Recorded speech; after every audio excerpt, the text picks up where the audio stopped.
if you're wondering if I like DeWalt tools, I do. It's not the only ones I like. But anyway, what we're gonna do, I've got my chop saw set up there. We're fixing to start cutting up some car siding, which is all piled up right here. Some of that's going on the ceiling in here, bedroom. And right now, I'm gonna put it on this wall. Floor to ceiling, car siding, gonna look pretty good.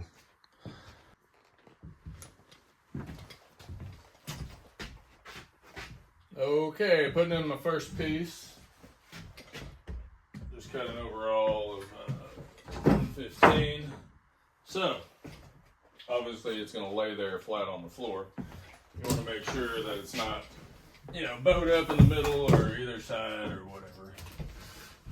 And you also wanna make sure your nailing surface is clean. Mine is. It just seemed like it was a little bit weird. But anyway, all right, so generally you don't want to face nail this wood. You're going to want to nail it right into the tongue there. But since it's the first piece, we got to face nail it on the bottom, and then I'm sure we're going to run some trim around later. The rest of these walls are getting sheetrocked, so of course they're going to have trim. So obviously we'll run trim around here, it'll cover up that. But then of course the trim's going to have nails in it, so whatever. Here we go. What you want to do, try to hide it. You get that nail right in that little groove there of the tongue. So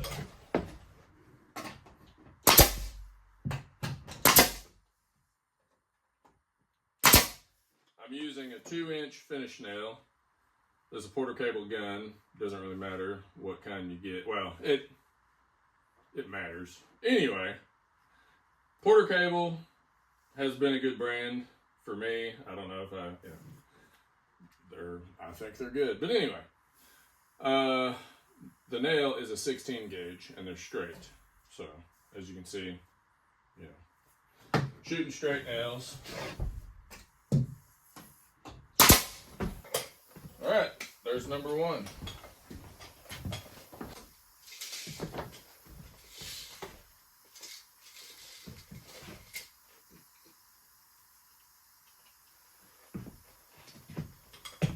The one thing I'm trying to think of right now, we've got enough pieces, well, they're long enough, that we can come all the way up here with no joints.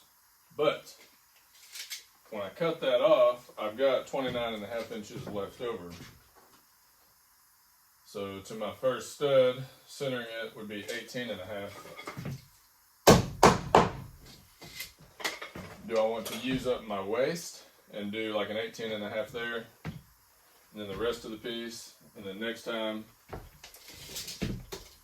17 over here, and then run the rest of the piece, and then I can come back to the full piece and just kind of keep that pattern going all the way up. That would be one joint every other board, every 2 boards. So, well, every 3rd board, basically. Right. Solid, a joint, then solid, and then solid. Yeah, I think I'll do that because why not? You can have a joint somewhere, more than likely. And if I run through all these pieces, which is going to end up being 15 or 16 pieces, and I end up with 29.5 inches waist and can't use it somewhere else, that would be a little bit crazy. So it's going to end up being a lot of wood. So I'm going to do that. My first board here, like I said, will be 18.5, and then I'll get a measurement on the rest of it. 18.5 minus 115.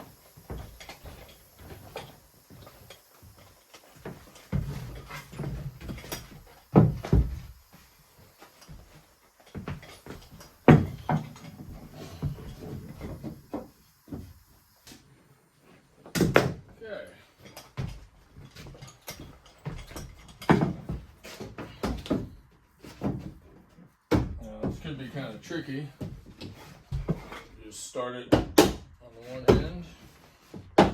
Make sure you're working it all the way down. There we go. Looking good.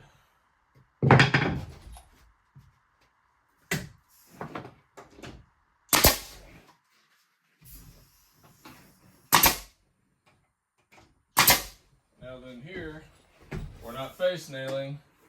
We're just putting one nail in the tongue, right there at the bottom of the tongue, actually.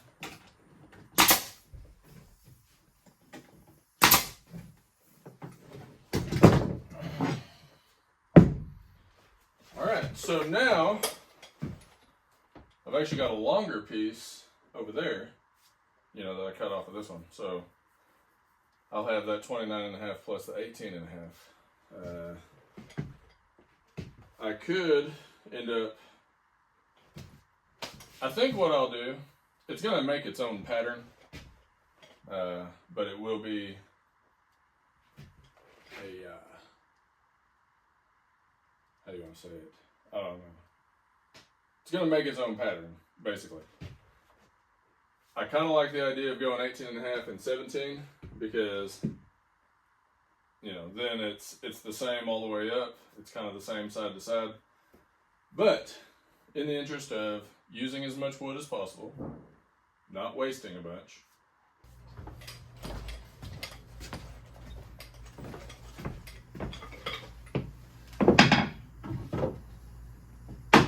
okay, we went with 45.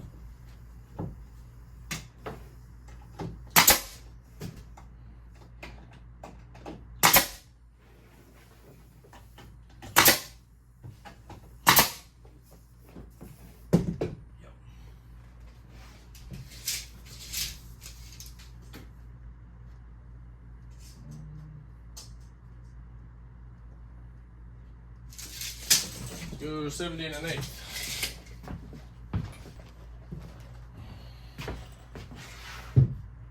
The one thing you want to for sure do, every time you have a joint, you want to make sure that that is a perfectly straight cut and that, you know, it's a fresh cut.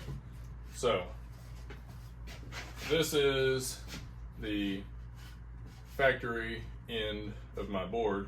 It's going to be covered up by plenty of sheetrock eventually. So it doesn't matter, you know, it looks fairly straight. Wouldn't matter if it was an 1/8 inch off. If your cut over here, or if your board is an 1/8 inch off, and you try to line it up with that other piece, you're definitely going to see it and it's going to look like crap, and that is not something that you want to do. So you want to get your joint as tight as possible. I left my rubber in here.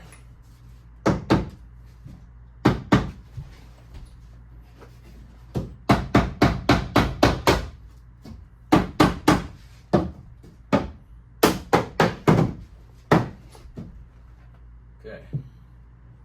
Yep, those two joints look really good. Well, the one joint, the two pieces. You know what I mean.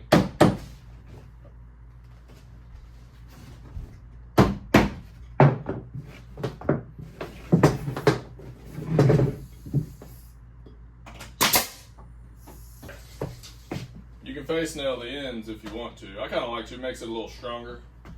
Because again, it's going to be covered up by that sheetrock from the other wall. And 115 still looks good. Oh my goodness.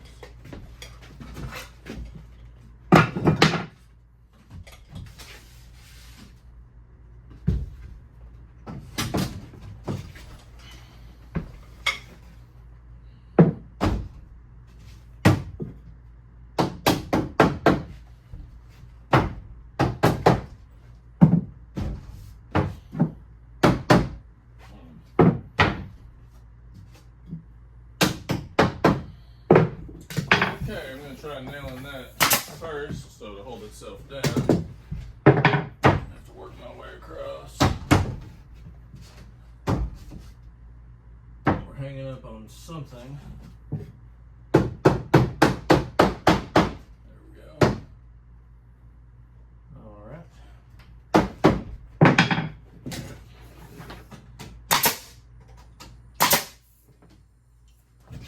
All right, that's always want to check your joints, top and bottom. You got one in the middle, whatever. Okay, that last one was not a nail. I ran out. Here's my nails. I knew I brought them in.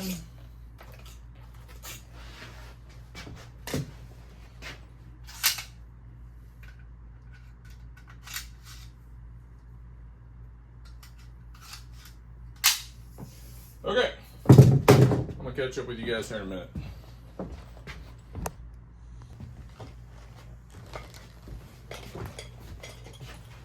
Okay, so I kind of had to hammer this piece down in there, these tongue and grooves, pretty tight. I've got a little bit of a joint there, a little bit of a gap. So, to fix that, you just come over here, drive a little wedge in there, wiggle it around, and that tightened it up. Another thing you can do, on this piece that I put in, it was bowed up pretty good, so I nailed each side down and then come over here, stuck that in the stud. That'll help you pry down instead of just trying to sit here and use body weight to get it down. All kinds of little tips and tricks. And then again, just make sure it's down where you want it.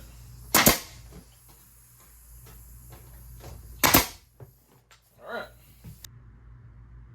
I've got all the car siding up on this one wall. Looking pretty good.